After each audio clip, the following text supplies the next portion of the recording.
invited to pull up a chair on Lisa Harper's Back Porch, where faith meets real life. Welcome to Back Porch Theology. Each episode helps you dive deeper into God's Word and discover that the gospel isn't just good news for eternity. It's great news for everyday life, because God is for you, and He's always been restoring our value and drawing us closer to Him. With honest conversations, a few laughs, and guests ranging from close friends to brilliant theologians, Back Porch Theology is thoughtful, meaningful, and never stuffy. So grab some coffee or sweet tea and join Lisa Harper on Back Porch Theology. Subscribe now wherever you listen to podcasts.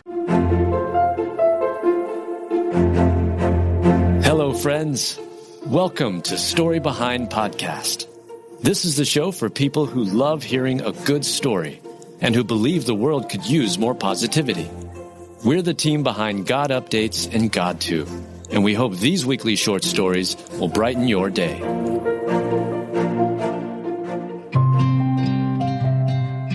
When a football coach's heart stopped, an off-duty firefighter stepped in without hesitation. Written by Michaela Gordoni, read by Julie Provost. An off-duty firefighter saved a football coach in Orange County, California, after the coach suddenly fell unconscious. The coach and the firefighter were playing on separate pickleball courts when the firefighter saw the coach suddenly go down. With quick thinking, he began chest compressions that ultimately saved the coach's life.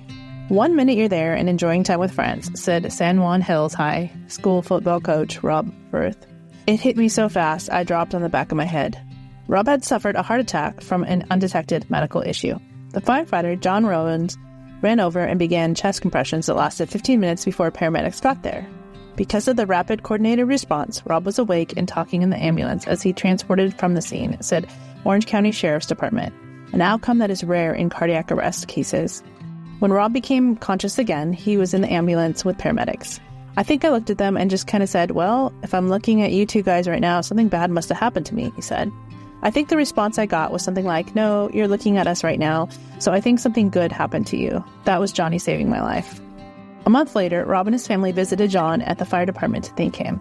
This means everything, Rob's wife Tara told John. You are our forever hero, along with the other men who were there with you that day. I cannot thank you enough. Rob's son said, I was out with my mom when we got the call. There must have been somebody there, and these guys took over, gave me one of their numbers. They communicated with me through the whole car ride. John said it felt good. It was really cool to know that we had the right people there at the right time to keep a family together. Rob is expected to make a full recovery and hopes to play with John on the pickleball court when he does. I certainly hope the two get the chance to play together. It's wonderful that someone who is trained in CPR was there when Rob fell. Rob and his family will be forever grateful.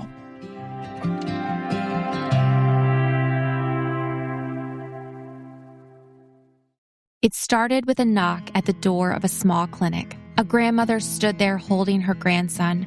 He was burning with fever. The nearest hospital was hours away, and she had no way to get there. Through This Moment Matters, a ministry of Global Ministries and UMCOR, that clinic had medicine. It had trained staff. It had hope. The boy received treatment that day. The grandmother left with tears in her eyes and relief in her heart. This is what happens when the church refuses to look away, when we decide that every life carries sacred worth. Your gift today helps strengthen health systems, support migrants, fight hunger, and build peace in communities under strain. Visit giveumcmission.org/future and be part of the story God is still writing, because this moment matters. This month on the Salvation Army's weekly podcast, Words of Life, we're wrapping up a series where we've been focused on Christian writers and authors of all kinds.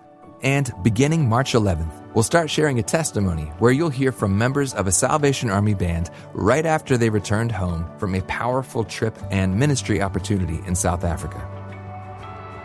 One of the lasting effects that I have of the entire trip was hearing the kids sing back to us. There's a chorus that says, "What shall I render to Jehovah, for he has done so much for me." And to hear kids who have been abandoned sing that with every bit of their spirit back to God, I will never forget that. Listen to Words of Life wherever you get your podcasts, or visit wordsoflifepodcast.org.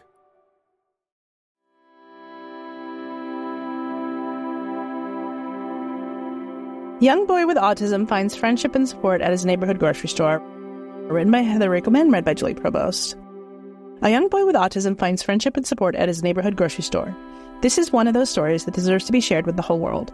It starts in the Casanova home in Faribault, Minnesota, and a tender choreography of love and motion. A plastic slide tumbling down a staircase, beanbags waiting like soft clouds at the bottom, and a 5-year-old boy named Odin who feels the world with his whole body. As a mom who raised 3 children on the autism spectrum, my heart recognizes this scene immediately. The intentional strategies, the deep breaths, the holy patience that grows in quiet rooms where children are simply allowed to be themselves. We tell him he just has extra wiggles, Taylor says with a gentle laugh. Got to see the wiggles out. And when the wiggles outgrow the walls of home, Taylor knows exactly what to do. Let's get in the van, she smiles. We're going to Fairway. The automatic doors slide open and Odin moves like joy in sneakers, eyes shining as he grabs his beloved tiny cart. Taylor doesn't even bother suggesting other stores. She knows this is his place. This is his favorite thing to do, probably in the world, she says. And I understand that down to my bones, because sometimes the most ordinary places become sacred when they offer our children safety, rhythm, and belonging. Pools may be fun, but they don't have produce, and they don't have Odin's people. Inside Fairway, the aisles feel less like commerce and more like community. Haley Odin squeals as he runs into the open arms of produce manager Haley Yo, who has loved him well enough to attend his birthday party 2 years in a row. At checkout, he shouts for Wendy and wraps Jay, the bagger, in a fearless hug. But his face truly lights up when he spots Maynard Abraham returning from the parking lot. Odin sprints straight into his embrace, and Maynard meets him with steady kindness. Taylor once captured the day Odin made Maynard a birthday card, a small offering of a child's heart, and the way Maynard finally let him hug him. God didn't make nobody perfect, Maynard says simply, and somehow that sentence feels like grace wrapped in denim and name tags. He and Odin chat about root beer and waffles as they bag groceries together, and in that ordinary moment, heaven feels near. It's very tough having a kid with autism for sure, Taylor admits, a truth every autism mama knows too well. Yet, Fairway has become one of her bright spots, a place where she can catch her breath while store employees love on her little boy. Odin arrives wiggly and leaves calmer, held by the gentle rhythm of belonging. In a neighborhood grocery store, God has stitched together strangers into something like family, a reminder that love often shows up in the most everyday places. Be completely humble and gentle, be patient, bearing with one another in love. Ephesians 4:2.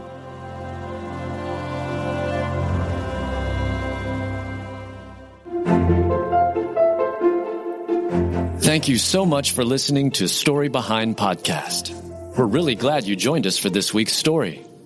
To see photos and videos that may have been referenced in this episode, check out the links in the show notes. And if you enjoyed what you heard today, subscribe to our podcast, and please tell a friend about us. We'd also love it if you'd rate us and leave us a review. It really does help more people find us. Story Behind is a Salem Web Network production.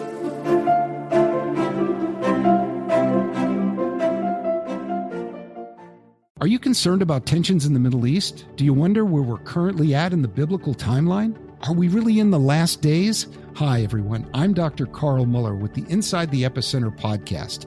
Every week, my co-host, best-selling author Joel Rosenberg and I answer those questions and more. You'll hear inside knowledge of our meetings with leaders at the highest levels of government in the U.S., Israel, and the Middle East, equipping you to filter the news with biblically sound insights. Find Inside the Epicenter on your favorite podcast app, or go to joshuafund.com to listen and subscribe.